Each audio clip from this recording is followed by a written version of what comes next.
welcome back again to my channel and you are watching Jan's Lifestyle. For today's video, share ko sa inyo i-review ko na sa inyo. Tataka kayo kung bakit ito wala ako ay welcome na ko. So ngayon, i-review ko na lutuin niya anak.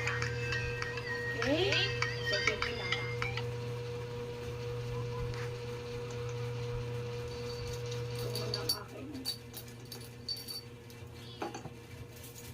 So, ito na. I-reveal ko na ang aking anak. Ito, si Sakura, ang aking alaga. Siya ay mabait at malambing. Bukod sa aking alagang aso na si Shima. Ngayon naman, ito naman ang aking alaga na palagi kong kasama. Minsan katabi ko siya matulog. Si Sakura. Hi! Hi, Sakura! Hi! Say hi to Sakura! Hi! So, siya. Ang aking alagang si Sakura. Mabait siya. Hindi siya dito nagpupupo at nagwiwiwi. Doon siya sa CR. Tinitrain ko na siya habang bata pa siya. Okay? So, ayan. Si Sakura. Hi, Sakura! Sakura ang kanyang name.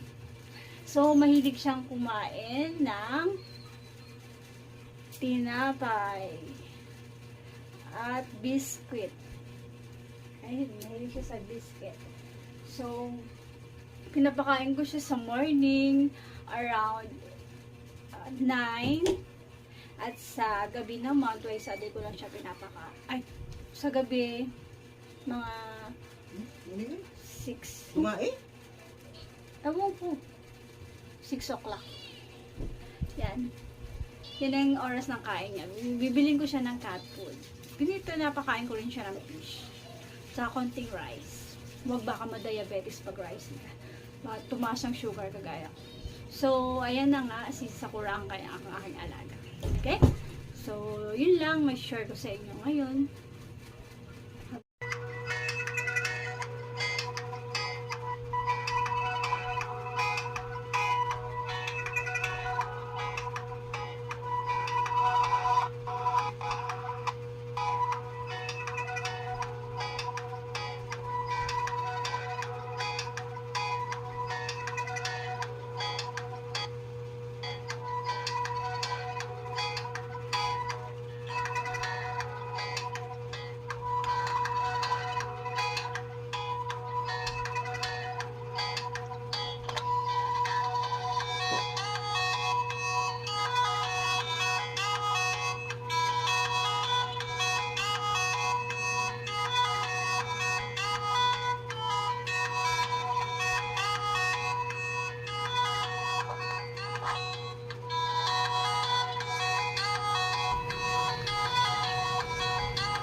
Okay guys, thank you for watching. Have a great day. See you next vlog.